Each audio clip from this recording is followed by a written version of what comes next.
Okay, welcome back to the Starfox 64 playthrough. We're heading into Sector X. Reports indicate that Andros is working on some secret weapon. It's something that took me a long time to kind of notice, an embarrassingly long time to notice, is Sector X, Y, and Z are all both colored and shown to be like the X, Y, and Z coordinates in a 3D space. And as you can see, I have a bit of a stealth edit there. I'm just gonna call myself out there on that. But I'm back to a standard mono laser, and I've lost a life because while recording this, I had a flub where I missed the route I wanted to take. So I just opted to just restart the level and go from there. And like most pretty much on-rail shooters, it is a lot more difficult to restart or to lose a life than it is to just kind of go back to the beginning. Because when you lose a life in this game, you lose your laser, like whatever laser upgrades you have, and you lose your stockpile of bombs. Which can really, like, set you back. It's not as punishing as something like a much more traditional, like, shooter, like, Gradius or something of that ilk.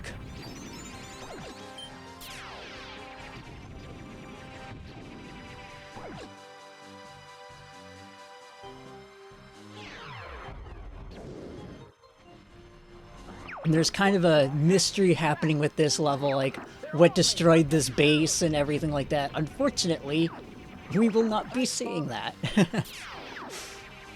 In order to get to the pathway that we want to take, we end up skipping past this mystery. But that's part of what made this game so appealing to me, is that it's so replayable because you want to see all the different levels, you want to get medals and all the levels so that like you can unlock more of the content. Because that's one of the things that this game does have, is if you get medals on all of the standard playthroughs levels at least once, it doesn't have to be in a single playthrough or anything, you unlock expert mode, which is a much higher difficulty. Your wings are made out of like paper and that, and when you lose a wing, you lose your double lasers. You go right back to the mono laser, and you're on top of that, you're drifting a lot too, usually slightly downwards, and it's harder to turn like right and left. Something else this game is kind of more known for, I guess, is that it was the game that introduced the Rumble Pack to the N64. This came with the Rumble Pack. And, I mean, what a marvelous, like, little invention. Because it really did just feel so neat in the hand when you're getting some kind of feedback based off of the game. It's probably the least intrusive way to add some flavor of feedback to what you're doing in-game and what's happening to you in the meat space, for lack of a better word.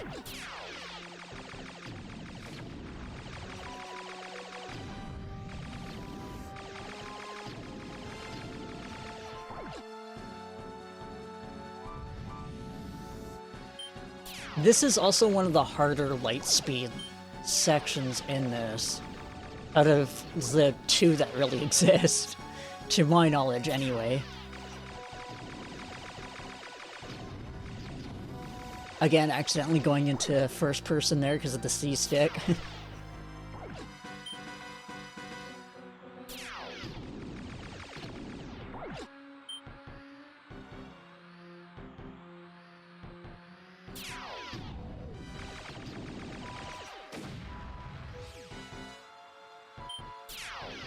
So kind of one of the goals I had in mind too with the idea of even doing anything YouTube related, because I'm primarily as far as content goes on the internet, I'm a bit of an everything kind of person. I do drawing, I do 3D modeling for other members of the aristocracy, and I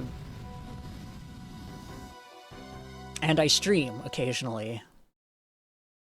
So I've been kind of getting gently persuaded into doing YouTube just as a experiment. And to try and I started doing, I got the idea, sorry, to do this Let's Play format as a way to start learning more of the editing process. So my goal with this was to essentially learn how to make cuts, and that's it. Just very basics of the software.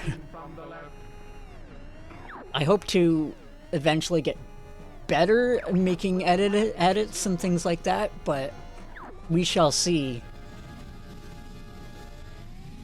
I mean, for all I know, people will be scrambling over each other to try and get more of my brand of nonsense Let's Plays.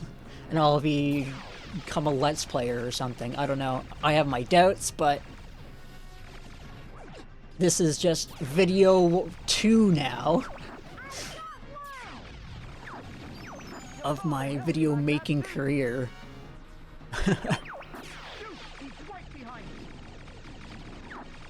And if nothing else, this will be an interesting hobby. So this level is actually pretty difficult to get the score you need. If memory serves, you need to get a score of 100. And you can already see that there's not that many enemies that are spawning. So what's going to end up happening is on the south side of the map, there's going to be missiles that come in, and each of those missiles is worth 10. And there's about, let's see, there's a few missiles at any rate that are going to fly at you. They're worth about 10, but they don't give you enough, even if you're the one that destroys them, because it's only if you destroy them do you get the score credit for it. You will not have enough to get the gold medal. You do need to kind of push yourself to go around the level and clean up any enemies that are around.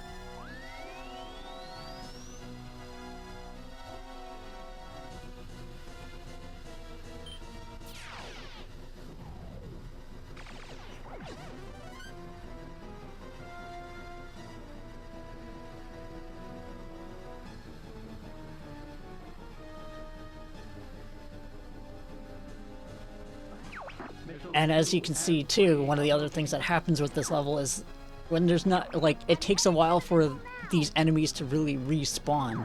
I think they only respawn at each point where a missile comes onto the map, but I could be wrong. That's what it looks like, especially from this footage. Falco over here is trying to steal my kill. But I got that missile. Fuck that missile in particular, and fuck you, Falco.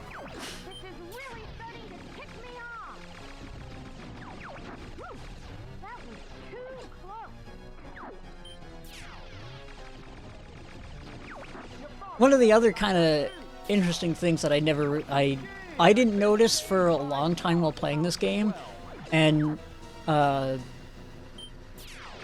I haven't pointed out yet, but during a boss fight for this, you actually will see your teammates flying around, like, fighting, like, little fodder and things like that. Which is a nice way to try and make the whole game feel a little bit more alive. And, as I said, I think that, like, a lot of the dialogue and a lot of the little touches like that really made this game feel so alive to me when I was playing it for the first time.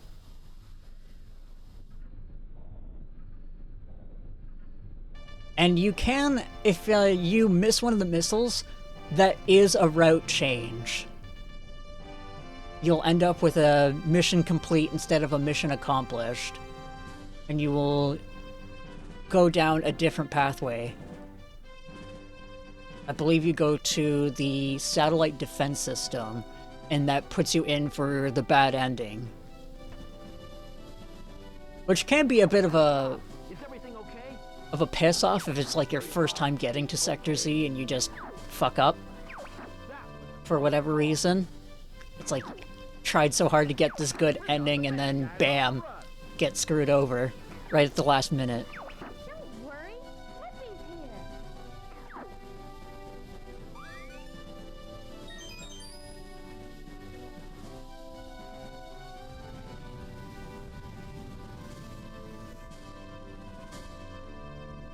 One of the kind of side consequences of this route that I'm taking through the game is that it leaves us with no optional party members, I guess.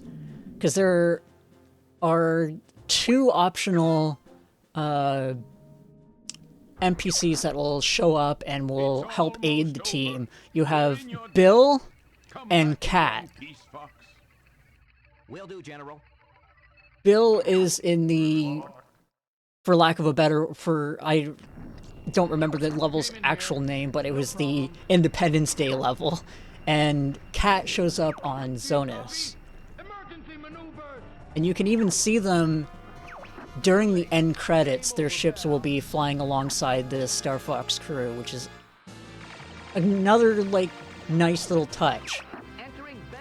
So this is actually one of the hardest levels to try and get a full medal completion on, in my opinion.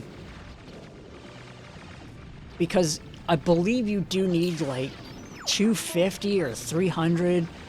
I know I get it in this footage, but it throws a lot at you, and you have to be very careful with what you are focusing on, what you're not. Each of these little satellites is worth the +3, but that +3 is not always going to be the most optimal for your score. Like here, using this +3 and then 3 dudes, so that's 6 as opposed to the 4 that you get from each satellite.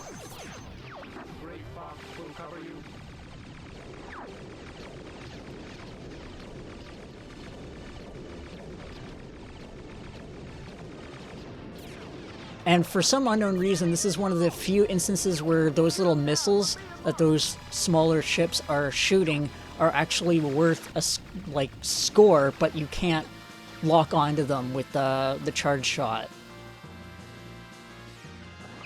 Did we get him? Not yet, sir. They're on me. I'm getting careless. However, one of the side effects, though, to getting a good score with this level is that if your team has been damaged pretty heavily through, like, up to this point, you can almost fully recover them if you get a medal in this stage, and you'll be going into Venom looking absolutely, like, perfect.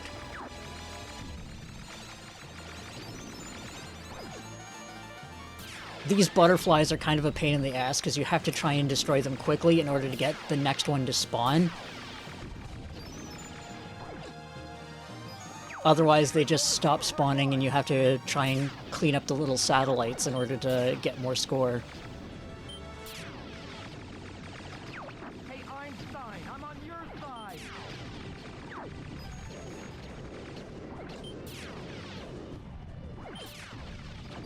So one of the nice things about those little circle enemies is that, as you have seen, you can get like a twofer on them.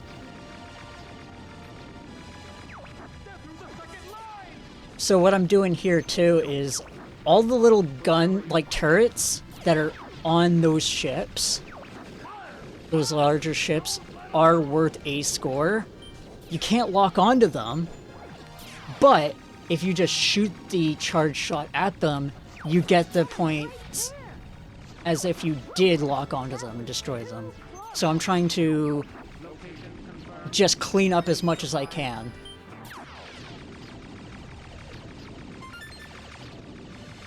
Oh, it isn't 250. I guess it is the 300 in order to get the medal on this stage. I always forget this stage's medal requirement. Deploy it now. And it takes pretty much the boss kill in order for me to really get it. Einstein, I'm on your side. Christ, we were so close to Venom. Also, Einstein confirmed in the Starfox universe.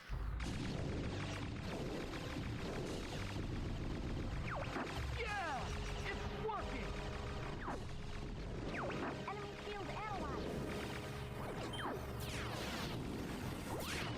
So, for ages, I never knew it was possible to get all 3 tentacles in one go, in one cycle, when I played this. I always thought you could only destroy 2, because the camera is a little bit funky in this boss fight in particular, where it's a little bit more shaky cam than, I guess, anything else. Like, it moves around a lot more, and it feels like you have a lot less control over it than in other levels. I guess the space you have to work with is a lot smaller.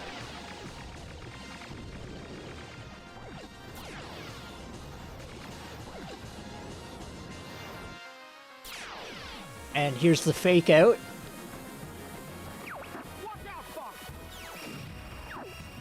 And I get hit by the laser anyway.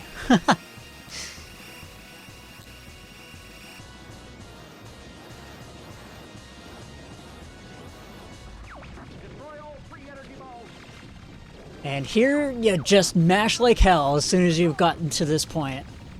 Mash like hell and kill the boss. And that gives us just enough points to get to the medal.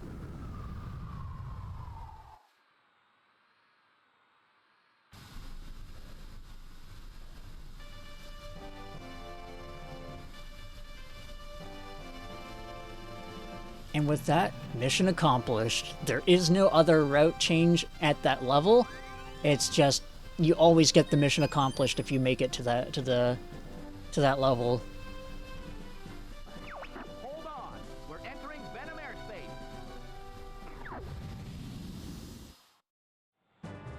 And Venom has the same requirement depending on, like, even if you're on the left path or the right path. The difference is kind of how you end up getting that score. Don't get too cocky, Starfox. And this is why I say you need to encounter Starwolf at least once in order for things to be kind of canonical.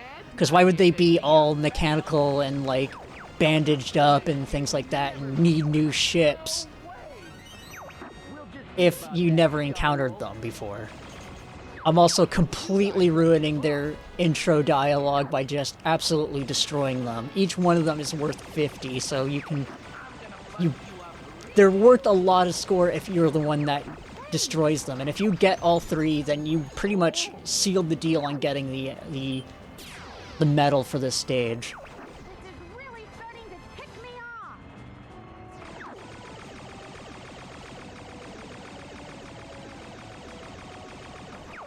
Can't beat me. Your father. This can't be happening. Get to the You know, it's kind of interesting how different it is to be sitting here and making a commentary track for YouTube as opposed to streaming. In principle, you'd think that they're kind of the same thing, because in both cases, you're just sitting in a room talking to yourself for the most part. go it alone from here. But having that presence of chat being around does help for keeping the flow of commentary moving. And because it's also just me in this commentary track, it's also a lot harder to keep. I have nobody to bounce off of.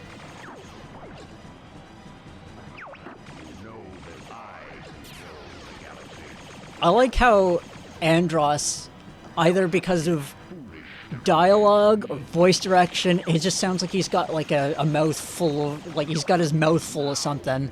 It's like, "Roar. It's foolish to come against me." And what do you know it? It's the standard boss fight for all Nintendo games. Big head with two hands. Andros being kind of the first big head with two hands boss fight in general. But this, it's amazing how often this has shown up in other Nintendo games. Like, it's shown up in the Zelda series a few times, it's shown up in Mario. And there I am trying to fuck with the cutscene by doing a somersault just before the cutscene starts.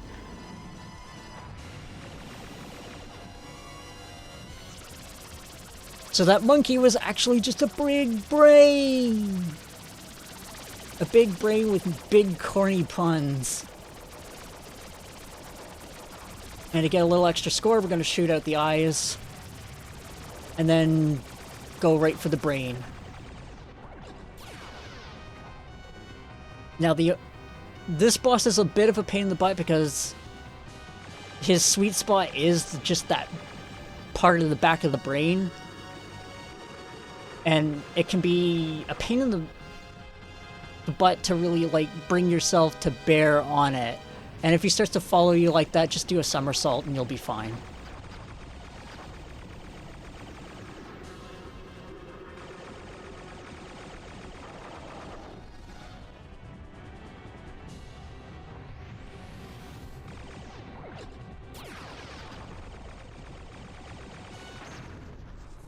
And done. If I go down, I'm taking you with me.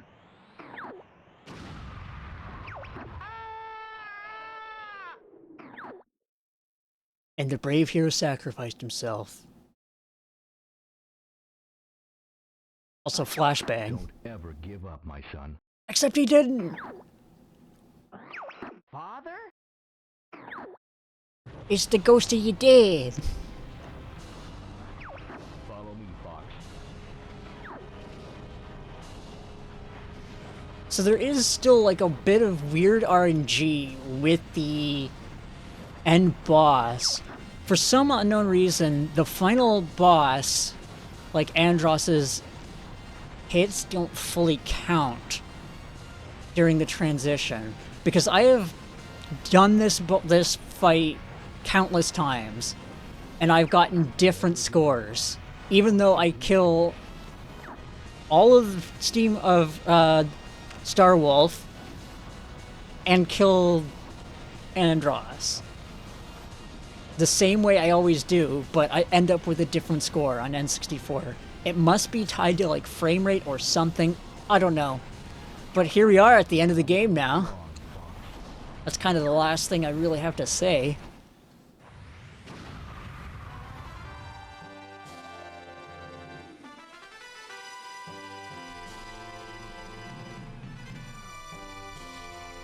Mission accomplished.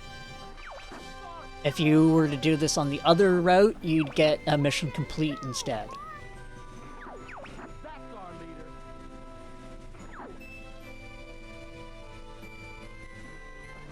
What's wrong, Fox? Nothing. Nothing's wrong.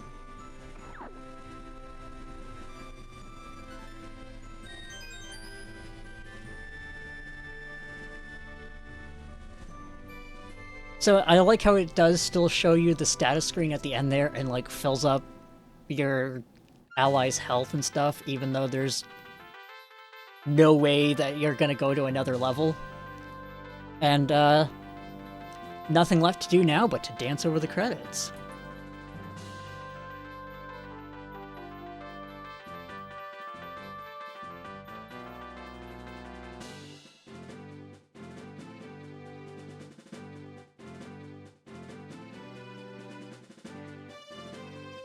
I guess the other thing I can do is sum up my thoughts kind of on Star Fox 64.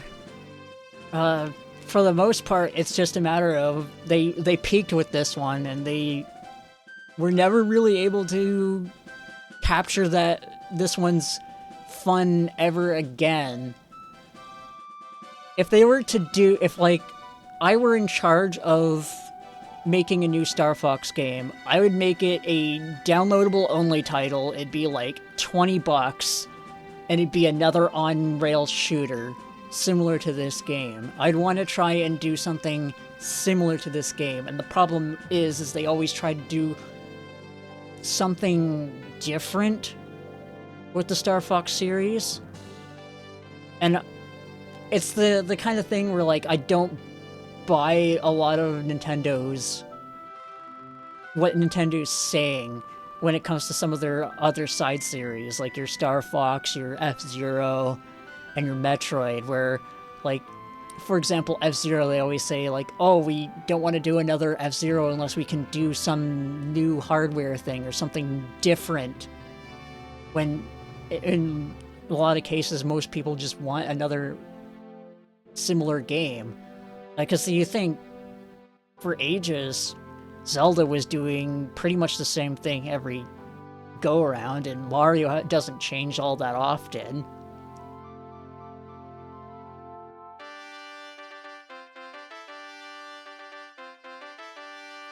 So it's just like the idea that you need to innovate on every iteration for one of Nintendo's brands has just always been something that doesn't hold a lot of water for me.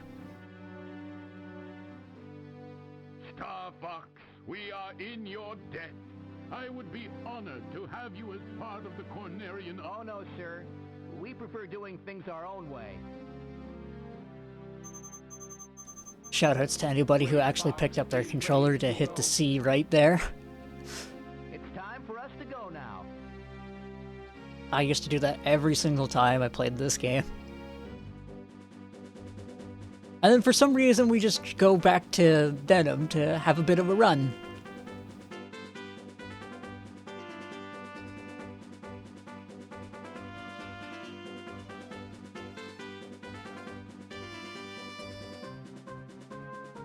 I guess it's the Starfox fitness program.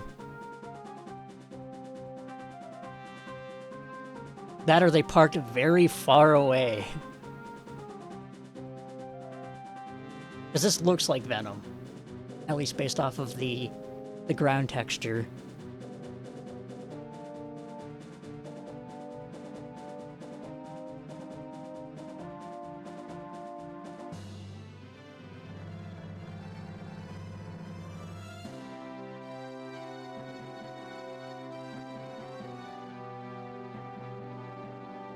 I guess one of the things that's also kind of with the Starfox brand as well, because it's been so different past this game, it'd be hard for me to really say, like, what is best.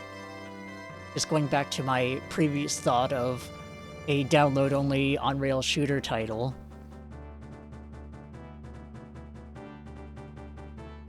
Because, I know of a fair amount of people liked Star Fox Assault. It wasn't for me, but I know that game was generally very well received, from what I've heard. Command, not as much, but Command had some strange control issues as well, using the stylus to move, and it was odd. Fun ideas, but a little bit too odd to really work with.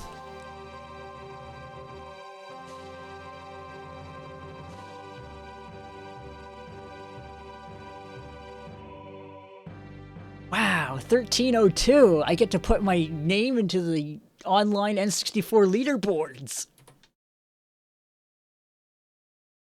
That would actually be a really fun thing to do, is to have a modern Star Fox game with an actual online leaderboard.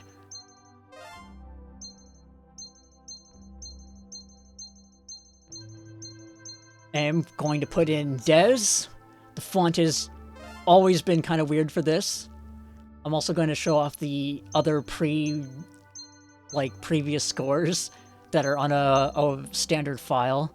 I believe Cat is normally the last person. And that what at the end? Perfect. Cinema. Love it. Anyway, thank you all for playing with me today. I hope you enjoyed this playthrough and this first of its kind video. I don't really know how to end a lot of these, so I will say,